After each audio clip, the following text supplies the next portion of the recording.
Hi friends, நான் உங்கள் VK. சிங்கம் அப்படின்னு சொன்ன உடனே உங்களுக்கு என்ன ஞாபகம் வரும்? காட்டுக்கு ராஜா, தைரியம், பலம். சிங்கம் நடக்கிறது பார்த்தாலே பயமா இருக்கும், அப்படிதானே? சிங்கத்துக்கு எந்த அளவுக்கு உடல் வலிமை இருக்கோ அந்த அளவுக்கு மன வலிமையும் இருக்கு. ஒரு குட்டி கதை சொல்ல போறேன். அதுக்கு முன்னாடி நம்ம சேனலை மறக்காம சப்ஸ்கிரைப் பண்ணுங்க. பக்கத்துல இருக்க ஐகான் பெல்லையும் கிளிக் பண்ண மறந்துடாதீங்க. வாங்க கதைக்குள்ள போகலாம். ஒரு அடர்ந்த காடு. அங்க ஒரு குட்டி சிங்கம் அன்னைக்கு பிறக்குது. அதுக்கு வீரான்னு பேர் வைக்கிறாங்க. சிங்கனாலே நமக்கு தெரியும் வலிமை. வீராவோட அப்பாவும் நல்ல வலிமையானது. காட்டுக்கு ராஜாவும் வீராவோட அப்பா தான். எல்லோரும் அடுத்தால வீரா தான் ராஜாவாகும்னு நினைக்கிறாங்க. ஆனா வீரா மத்த சிங்கத்தை மாதிரி இல்ல. வீரா பிறக்கும் போதே குட்டியா இருந்துச்சு. ஒரு நாள் அமைதியா உட்கார்ந்து காட்டை பார்த்துட்டு இருந்தது. அப்ப அங்க வந்த வீராவோட சகோதரர்கள் வீராவை பார்த்து, நீ வலிமை இல்லாதவன் அப்படின்னு கிண்டல் பண்ணாங்க. நீ ரொம்ப குட்டியா இருக்க, உன்னால எதையுமே சாதிக்க முடியாது, நீ காட்டுக்கு ராஜாவாக முடியாது அப்படின்னு வீராவை பார்த்து ஏளனமா பேசினாங்க. இதனால வீரா ரொம்ப வருத்தம் அடைஞ்சது. வீரா அப்படி தனியா காட்டுக்குள்ள ரொம்ப தூரம் போயிடுச்சு.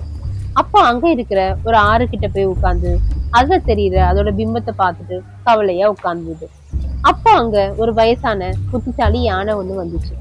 சிங்கத்தை பார்த்த யானை, ஏன் இப்படி கவலையா உட்கார்ந்துருக்க அப்படின்னு கேட்டுச்சு.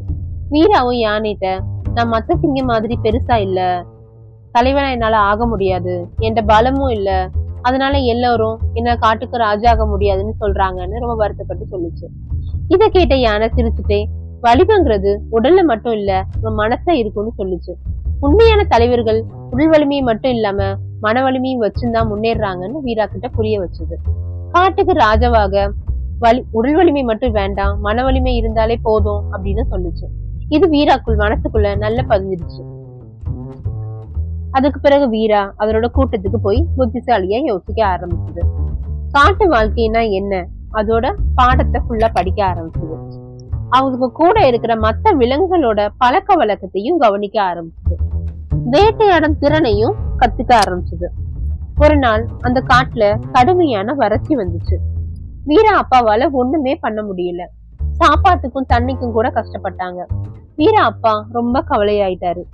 அப்ப வீரா தான் அது கற்ற பாடங்களை பயன்படுத்தி தேடி கண்டுபிடிச்சு காட்டுக்குள்ள இருக்கிற ஒரு புதருக்குள்ள கூட்டத்தை கூட்டிட்டு போயிட்டு காப்பாத்துச்சு.